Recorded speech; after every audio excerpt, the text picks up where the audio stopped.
Hi there. I'm Emma and welcome to English Echo.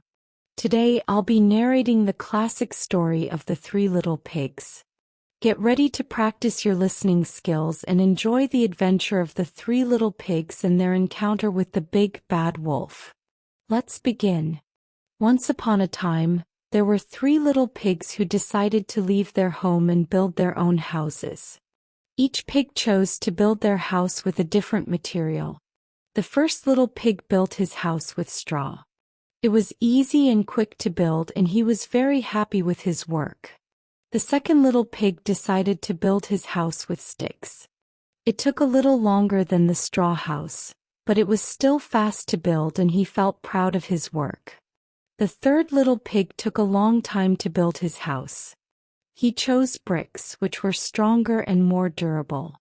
The process took a lot of effort, but he was determined to create a house that would keep him safe. One day a wolf came to the forest. He saw the straw house first and knocked on the door. The first little pig was inside and the wolf told him to let him in.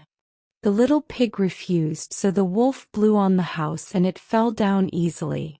The first little pig ran to the second pig's house. The wolf followed the first pig and went to the stick house. And he knocked on the door. The second little pig refused to let him in. The wolf huffed and puffed and the stick house fell down. The two little pigs ran to the third pig's brick house. The wolf followed the pigs and reached the brick house. He knocked on the door but the pigs refused to let him in. The wolf tried to blow the house down but it was too strong. He tried many times but he could not destroy the brick house. In the end the wolf gave up and left. The three little pigs were safe and decided to stay in the brick house forever. They learned that hard work and patience are important when building something that lasts. Thank you for listening to the Three Little Pigs. I hope you enjoyed the story. What do you think? Which pig's house do you think was the best? Or maybe you have a favorite part of the story. I'd love to hear your thoughts. Leave a comment below and let me know what you think about the story. Don't forget to subscribe and hit the notification bell so you can listen to a new story every day.